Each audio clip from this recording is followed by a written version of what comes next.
Attention women and guys who care about women. Some really sad, lonely men just turned off their televisions. Let's talk about women's issues and the female vote that will decide this presidential election. Women's issues like the economy, terrorism, gun policy, immigration. What? Which women's issues did you expect me to name? Abortion? That's way down the list. A Pew poll ranked it as women's 12th most pressing issue. Women's issues are men's issues. Men's issues are women's issues. But women are less likely to show up to vote, so winning them wins elections. Let's talk about what Hillary Clinton and Donald Trump need to do. What's fair game in the war to win women? We want a good economy, we want jobs, we want opportunities for our families. How do we make sure that we're coming together instead of trying to divide ourselves here in America? And that's the last time we'll hear Kim Monson and Karen Middleton agree. They're actually sitting opposite. Monson is the one on the right, conservative radio host. Middleton's on the left, the head of NARAL Pro-Choice Colorado. But let's switch things up and have them acknowledge their candidates' weaknesses, not their strengths. What would you say is Donald Trump's biggest challenge with female voters? Probably some of the stuff he said in the past. There's some things that he said that I wish he would not have said, and it seems that at this point in time, Mrs. Clinton is trying to bring those to the forefront. What's Hillary Clinton's biggest hurdle to overcome? Women don't like being asked to vote for a woman because she's a woman. They get pretty edgy about that, and I appreciate that. So I think we need to be careful and make sure women who are looking at Hillary Clinton are looking at her record, are looking at her policy proposals, and are looking at her approach to leading the country. Is it fair game to bring up some of the honestly pretty reprehensible things he said about women 10, 20, 30 years ago? Anything's fair. I mean, this is America. Anything's fair.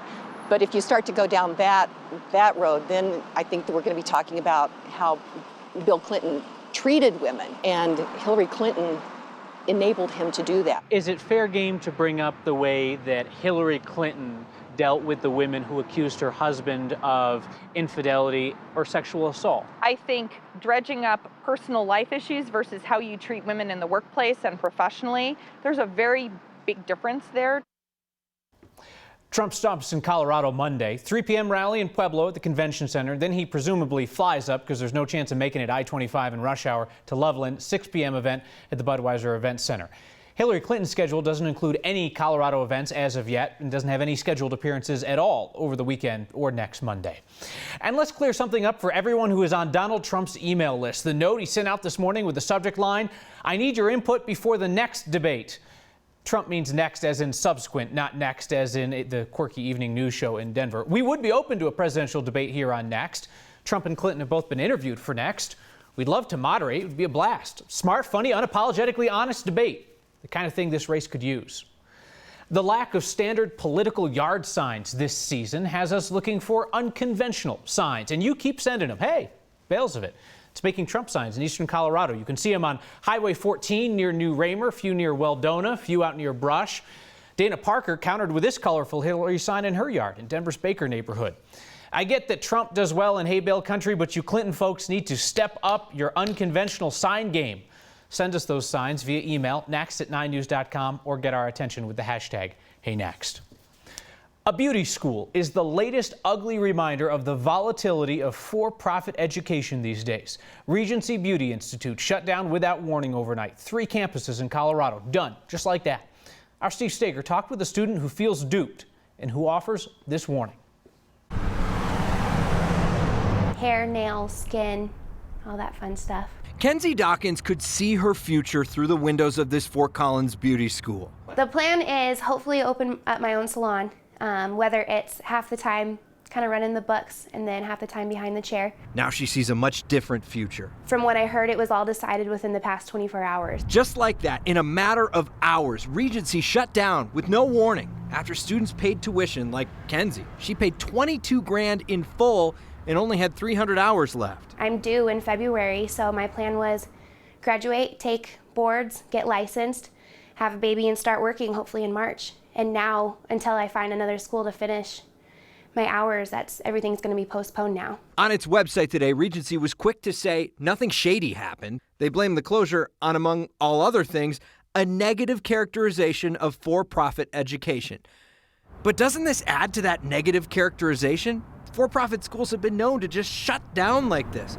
leaving students up a certain creek without a paddle. It was well known. I know a few students who went there, graduated, and became licensed. That didn't even cross my mind at all. Kenzie didn't think twice before signing up for a for-profit school. Now she says anyone considering it should give serious thought to the risk. Regency's website says it's trying to work out teach-out agreements with other schools to let Regency students finish. But even if those agreements work, there's a chance students could pay more to attend a different school. The Department of Education is really keeping a close eye on for-profit schools. Just moved to shut down one of the major agencies that handles accrediting of many of those schools. Kyle. Steve, thank you. Off and on, for the last 3 weeks, DMV offices across Colorado have not been able to tell whether the people in line trying to get licenses were in this country legally. To use an initialism and then an acronym, which we learned about on a previous episode of Next, the DMV uses something called SAVE, the Systematic Alien Verification Entitlement. That computer program allows agencies to quickly verify immigration status. Issues began in mid-September. The system was down nationally for 3 days and was impacting nearly 500 people a day in Colorado rather. There have been intermittent issues since then. We're told it's working now.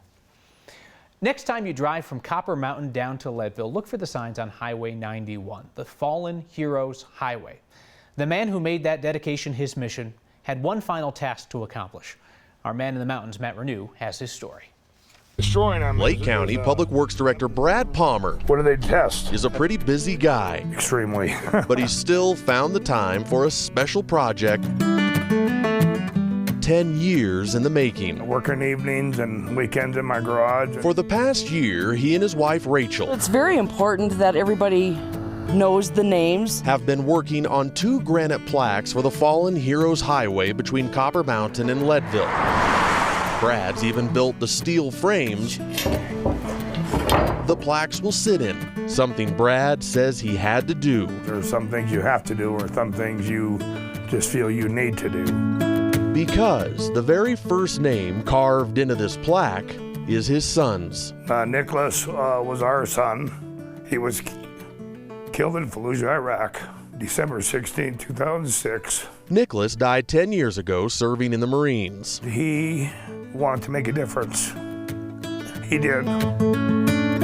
His name now part of a memorial dedicated to military and emergency responders from Lake and Summit County who have died in the line of duty. What about them guys that fight the fires? What about the ambulance drivers that drive an ambulance? What about the paramedics that go to the scene? The guy that flies the helicopter to pick you up when you're injured. Which is why the second name here belongs to Flight for Life pilot Patrick Mahaney, whose helicopter crashed in Summit County. Now that Patrick's on there, they're going to know about Patrick also. Thanks to a memorial that will be dedicated on October 7th just off Highway 91, where this stone will reflect the beauty of Colorado while honoring the sacrifice of its bravest heroes. First responders, they're important to me. For Next, Matt Renew. There's a motorcycle ride down that highway each Memorial Day weekend. Brad will lead next year's ride, as he always does.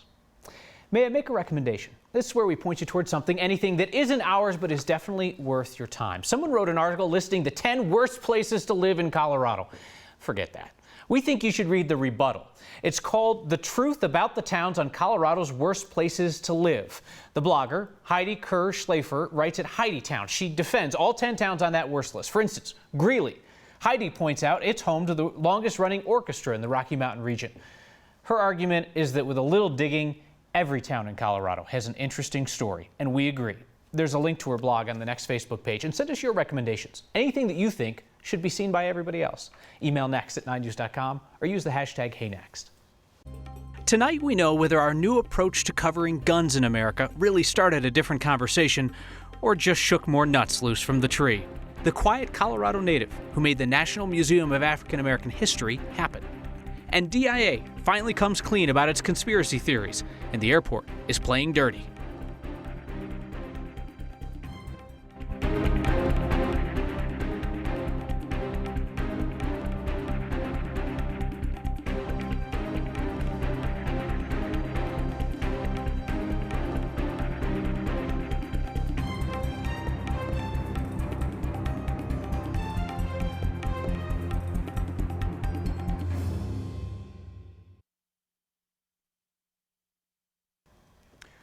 We here at Next salute those who serve our community. And Colorado is looking for 3 people who will step up to serve our state on the Noxious Weed Advisory Committee. Before your 30-year-old son stumbles out of your basement yelling, "Weed Committee, all right," you should probably hear a bit more. Noxious means harmful or unpleasant. The state defines noxious weeds as non-native aggressive invaders.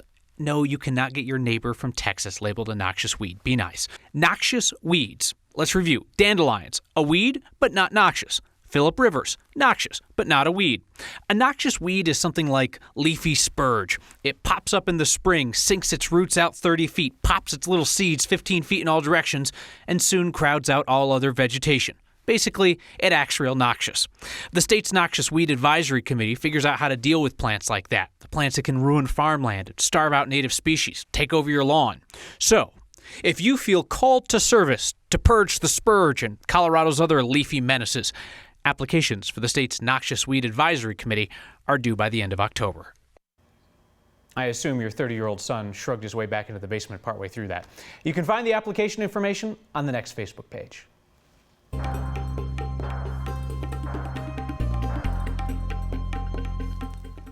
Another warm summer day in fall. I'm meteorologist Kathy Sabin. We do have clouds coming in that'll cut those temperatures tomorrow. Almost 90 in the city today, way above the average of 73. And there's also some moisture on the way, some beneficial moisture already moving into western Colorado. That stream of moisture will move northeast over the downtown area, bringing us a chance for showers tomorrow afternoon and tomorrow evening.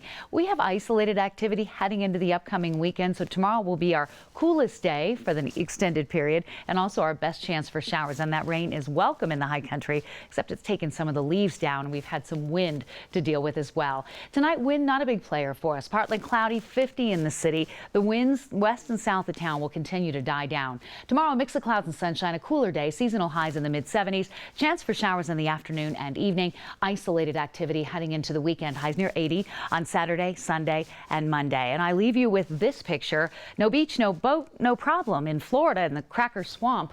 This is how they wakeboard country style. This week, Next has featured one of the more striking pieces of journalism that I've seen in a while. Is Chris Vanderveen's piece on guns in America. This was an all-animated piece, no sound bites, simply facts and illustrations trying to spark a different type of conversation. I almost hesitate to ask, did it actually spark a different kind of conversation? It has, a little bit. That's awesome. We still have part of this discussion that really is sort of going back to this idea, guns are good, guns are bad, and really sort of know nothing to back that up. Yeah. But in that, there is a discussion that's starting to brew that's talking about legitimate issues that people they're causing people to say, I didn't know that. That's a good point. So much of what people think and feel about guns is so baked into the cake. That is the only way, in my opinion, that somebody could look at your piece yesterday and say, that was so badly biased against guns or so badly biased in favor of guns. And people in my timeline said both, which tells me they're coming from directly opposite points. The best comment I got was from a woman. She said, I don't know if this is pro or anti-gun. And she was being critical of it. And I said, that's the point. Yeah. Hopefully, now I've been accused by plenty of people of being a liberal hack. Fine. I don't care. I don't believe that I am. I believe that this is just a discussion on fact. Let's have a discussion on fact. Mm-hmm. Tell me, what are you seeing happen organically within those conversations? Because it's not just, talk with me, Chris the reporter, and I'll talk back at you. You want people to talk to each other. Which is the best part about Facebook. There's a bad part about Facebook because it encourages people to be cowards. At the same time, there's a really good thing, it's a very organic thing about Facebook, is that it encourages people to have a discussion, not with just Chris Vanderveen, but with other people around and say, hey, I'm going to challenge you on that. I'm going to challenge you on what you're saying. And then it requires that person to actually have to back it up. Mm-hmm. And that's the beauty of discussion. If you can back up what you're saying by somebody who's critical, then you've taken one step further into having a really good discussion that carries the subject matter forward. All right, guns, check. What are we going to do next? Do you have your next project lined up? I can't say. You totally have the next one lined up. All right. I do. It's good, though. Fantastic, fantastic. If you missed Chris Vanderveen's piece, the animated piece, Facts About Guns in America, I highly suggest you check it out. It is on the Next Facebook page. Thank you, Chris. Thank you. We never would have gone digging into the conspiracy theories about DIA if we'd known it would lead here. Quick, distract the people with an adorable kid. Do you recognize me? It's me, Ruby D. Ruby again lands a big interview with a famous name. Next.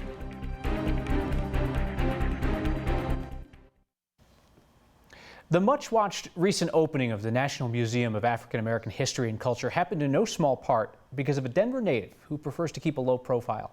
Robert F. Smith is in private equity. He grew up in Denver, went to East High School. He donated $20 million to support that new museum. He wants the money to be used to digitize photos, videos, and music belonging to everyday African Americans.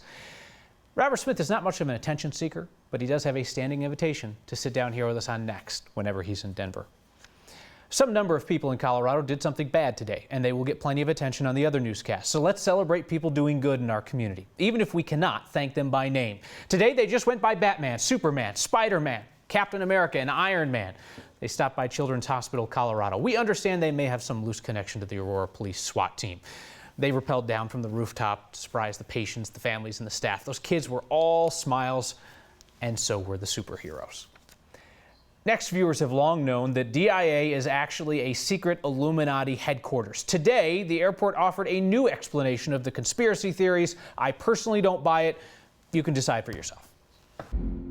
Well, listen, Kyle has made it abundantly clear that he is among what we call the believers, right? And these are people who think there's something sinister happening at the airport. And you know what? We've heard it. We're supposedly a headquarters for the Illuminati. There's a secret underground bunker. There's aliens under baggage claim. We're connected to NORAD. Nothing is new, right? So we did a little opposition research here on Mr. Clark, and really we discovered that the conspiracies all really lead back to him, if you can believe it. You know, people have been following his rants about patio furniture and Big Pumpkin for years, and really I think that if anything is a cover-up, that is the cover-up. Kyle is maybe deflecting a little bit. You know, I can't name the people behind the research. That would be proprietary information, but it is credible research. It is well thought out research, and you know, much like Kyle, we really dig for the truth, and so that's what we're presenting here today. There's something big happening at DIA soon in regards to these conspiracies. We'll have more on that tomorrow. And we're back with another celebrity interview featuring Next's youngest correspondent.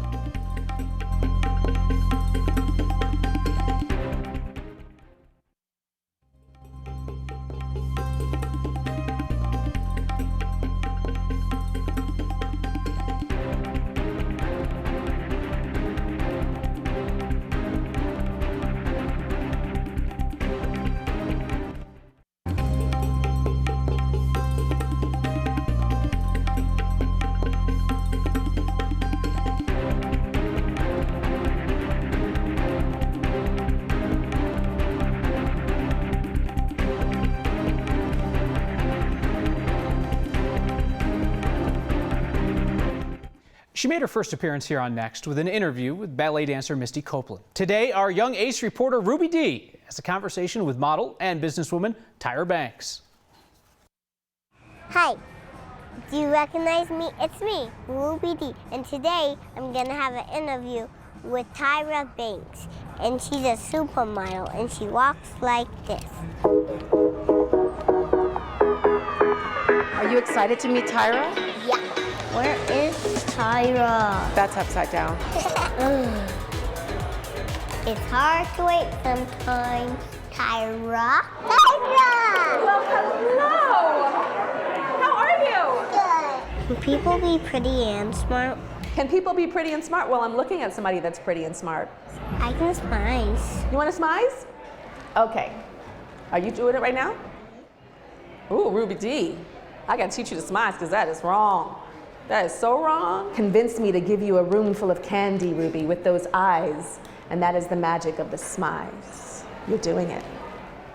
Want to see me walk the runway? Can you do it with me? Cross over, cross over, cross over. Thank you. I am so proud of you. Interview number 2 down. Up next, the presidential candidates, the Democrat and the Republican. We're putting out the request right now. Ruby D strikes again. I'd smize, but I'd throw this out. Allie Smith writes, Kyle, thanks for Matt Renew's piece on the Fallen Heroes Highway. My husband and I have a cabin in Leadville, travel it often. It is a beautiful memorial, and you certainly did it justice.